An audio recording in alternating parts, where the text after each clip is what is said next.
Hi, I'm Donna Jordan from Jordan Fabrics. Today I'm going to show you how to make a runner. This is a new pattern I designed and it's called Sweetheart. We have Valentine's Day coming up, so now we are going to be making a lot of heart and heart themed items. They don't have to be used for Valentine's Day. Hearts are used a lot in quilts. So I have one in this really nice combination from Project Red Fabrics. These are from Moda. And then I also made it up in a batik version. I really like this one because the hearts really show. And it's a simple block. So I've sketched out all the different sizes we need here. And we're gonna go over to the retail store and grab some other Valentine's fabrics. We'll show you how to cut it, show you how to sew it. Today we're going to be working with a collection of Moda fabrics, and they're called Love You. And a lot of them have hearts. They're designed by Sandy Gervais, really cute, sweet prints. I need 5 lights and 12 darker ones, and Matt's gonna help me pick them out here. Donna, these fabrics are going to be wonderful for the pattern we're thinking about doing. We've got nice darks backgrounds. We've got the blues, and they have the reds. Perfect. Valentine themes. We've got solid creams. We've got creams with pattern. We have prints with multicolors. Really nice. I'm going to start picking these out, and we can get going on this project. We'll just take them up, Donna, and get them. Very long, just place them on here. Yeah. Perfect. Matt and I have all the fabrics picked out for the runner. The first group is for the patchwork hearts. So the hearts for this new runner are going to be in all of these soft aqua and reds. The next thing we picked out is the background fabrics, and that's going to be these really light prints here. The last items we need a little border and a bigger border, and then a little teeny binding out of that dotty print, and I think that'll look really cute. One of the things I like to do when I'm cutting is group my fabrics into the things that will be cut into similar sizes. So for instance, these will be 5-inch squares right there, that group right there. And over here, these particular fabrics will be 4 and 5-inch squares. And I could write any information I want on these labels. It's just a really neat way to keep things organized. Easy to write on, easy to take off, easy to stick on. That may help you organize your next quilt.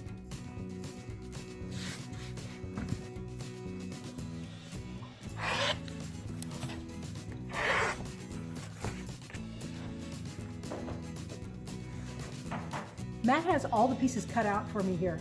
You can go to our website to get the free download to see exactly what sizes these all are. I have the stickers left on here, and you might find this really useful if you cut out a project and you leave it for a month or two to work on something else.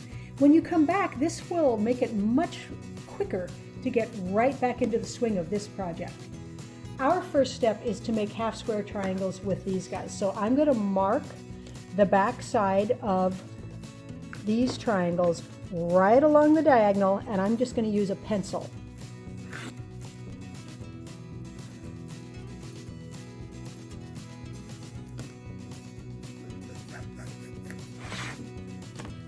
I've paired up the fabrics, a light and then either a red or an aqua, and I paired them up based on what fabrics look good together. So I didn't want to put 2 stripes together. I didn't want to put 2 that were really red together. So I just tried to make a nice mix there. So we're going to take these 2 and we are going to sew 1/4 inch away from that drawn line on both sides.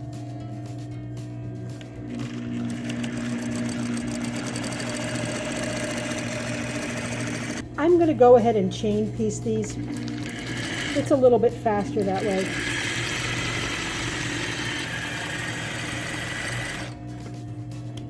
Now I'm going to iron these flat, and then I'm going to cut right along that drawn line. You can either use scissors or you can use your rotary cutter, whatever is more comfortable for you. I'm going to cut right along that drawn line. Since this square is a little bit big, I think the rotary cutter is going to be the easiest. So now I've got 2 half square triangles, and we are going to iron the seam allowances towards the dark side.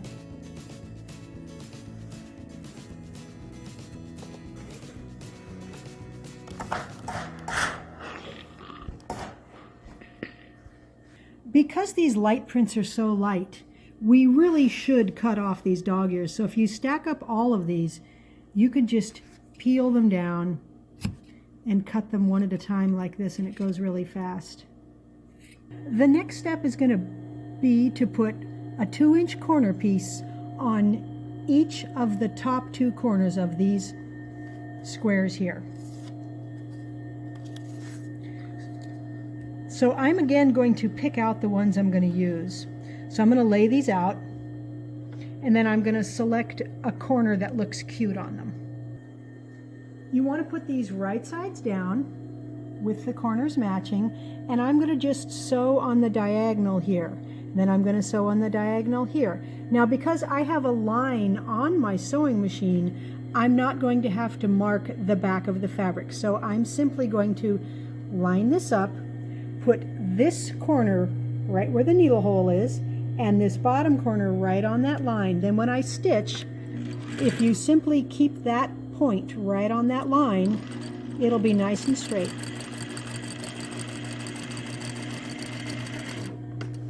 Then we'll go right down this diagonal. Same method.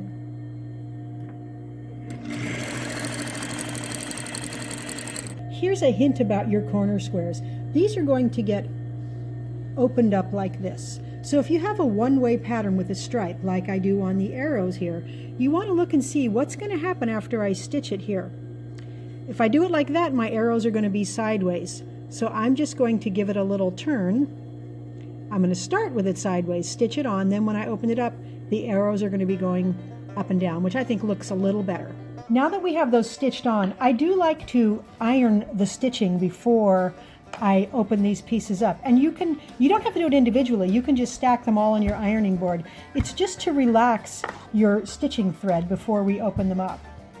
Now we're going to take these corners, open up like this, and give it a good steam press. Now lift up that top piece and trim the back 2 pieces of fabric till you have about a 1/4 inch seam allowance left. And I find this step is easiest with scissors. These are so much fun. Okay, let's do this one like that, and then let's do the bottom like that. Now you're starting to see the heart shape come out. It comes out more and more. Each step you go, you can see it looking a little bit more like a heart. So all we have to do is take each one of these, sew it together here, and then sew it right down the middle. So I'm going to put these like this, sew down here and sew down here. So when I put these together, I can match the bottom and I can match the top corner, but I'm also going to have to match that seam right here as it comes in. And the seam allowances are both going up. It's a little tricky, but if you anchor it by taking a couple stitches, match the bottom, then you can just peel this open and see. If these are lined up, you can stitch right over it.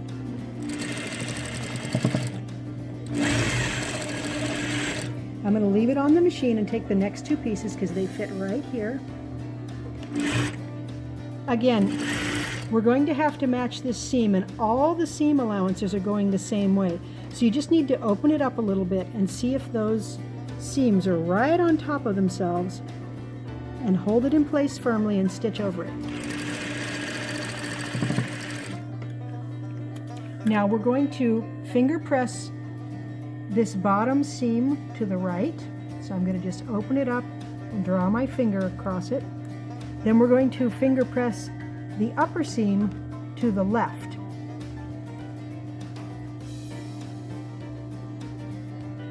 Now these seams in the middle here, they'll be going different directions, so that'll be real easy to match up.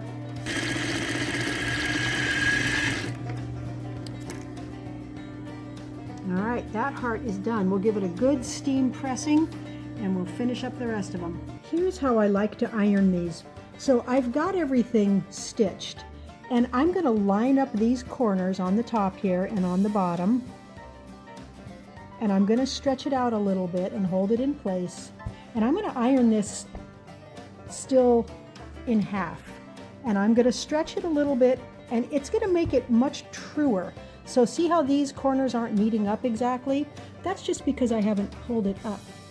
So I'm going to pull that up there, iron it, use a little steam. And this is going to help me make this block square. Then I'm going to check from the back side, make sure everything is still lined up.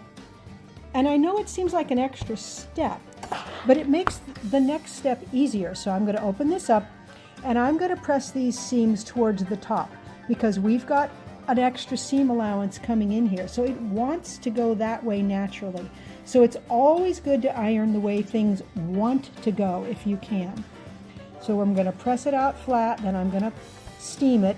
And because we did those earlier steps with the ironing, it's going to be really square and true. And I want to show you one other thing. These corners are meeting really, really well. That one's meeting really well. This in the center here is not perfect. My sewing is not always perfect. And so the measurement by whether I should take it out or not, it's completely personal. If it bothers me that those don't meet up perfectly, I will take it out. If it doesn't bother me, I will just leave it. Sewing is a hobby, quilting is for fun. So you get to do what you want. You get to pick how picky you get to be. That's the great thing about it. Here's the blocks laid out, and I just set the border pieces down on there. I think that I'm going to take a couple of the blocks and turn them facing the other way. And this is entirely a matter of preference. But this way, we will have some hearts, if you're sitting at the table, that are right side up for those people, and some hearts that are right side up for this people. So you could do it either way. I mean, you could literally put one this way, one this way, one this way, and one. You could turn them all different ways, but I think I'm going with right side up, right side down, right side up, right side down. To finish the runner, we're going to take these sashing pieces and the blocks and we're going to sew this into one long strip. Then we're simply going to add these long inner borders, add these two end caps on both ends, and then add the last border. Then we'll have it ready to be quilted. The Sweetheart Table Runner finished up really quickly. Once you have these blocks done, the sashing, inner border, outer border, they sew on really, really fast. Now to quilt this, I just went around the heart. I went across it here, around this border and around this border. So I don't know if you can see it from the back, but it's quilted in the ditch, and that goes really, really fast. I do like it with some hearts going up and some hearts going down. It's a really easy way to make the runner look good from both sides of the table. We will have all the numbers in the download with the directions, but these are made with 5-inch squares and 4 5/8 inch squares. So if you happen to have a pack of charm squares that are 5 inches, you can get this whole thing from your pack of charm squares. Turned out about 48 inches long, and this is the line called Love You. Here is the Project Red. Now this one I've got all the hearts facing the same direction. I like that one as well. And this top one out of Batiks, I only used 2 different fabrics, and it still turned out really, really nice. I'm going to quilt this one, and I'm probably not even going to bind it. I'm probably going to use the flip method, which is an even quicker way of finishing up your runner. Thanks for watching our tutorial today on how to make the Sweetheart Table Runner. I hope you enjoyed it.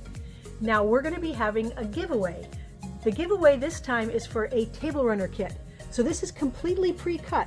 It comes with instructions, front, back, binding, and here's what it looks like. So this is a Moda collection called Vintage Picnic. It's really fun to make. So I'll put a link in the description below so that you can enter. Happy quilting!